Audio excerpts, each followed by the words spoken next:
अस्सलाम वालेकुम वीवर्स। आज आपको मैं बताऊंगा कि यूट्यूब की जो वीडियो है उसका लिंक जो है ना वो कॉपी कैसे किया जाता है। तो आपने यहाँ पर जाना है शेयर पे, वीडियो ओपन करके शेयर पर जाना है, वो वहाँ से कॉपी कर लेना है लिंक को।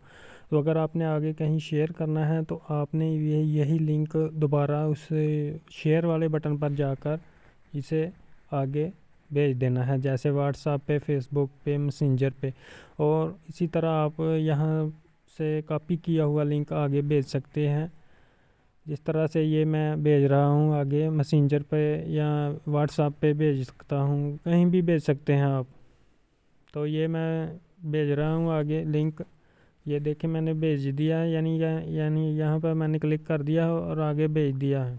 तो इस तरह आप भी कर सकते हैं। तो इसी तरह अगर आपने यूट्यूब चैनल का, किसी भी यूट्यूब चैनल का आपने लिंक लेना है तो यहाँ यूट्यूब चैनल का जो आइकन होगा, जैसे ये डॉक्टर जी लिखा हुआ है, ऊपर आपने थ्री डॉट पर क्लिक करना है। थ्री डॉट पर क्लिक करने के बाद शेयर वाला ऑप्शन आएगा, शेयर वाले ऑप्शन पर आपने क्लिक करके यहाँ से कॉपी लिंक कर लेना है।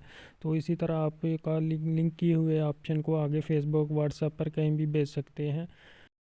आगे आप कहीं भी भेज सकते हैं। जिस तरह ये मैंने शेयर पर दोबारा शेयर वाले ऑप्शन को दोबारा ओपन किया, यहाँ से मैंने व्हाट्सअप कर रहा हूँ यही लिंक को। अगर वीडियो पसंद आए तो लाइक और शेयर करें। अल्लाह हाफ़िज़, शुक्रिया।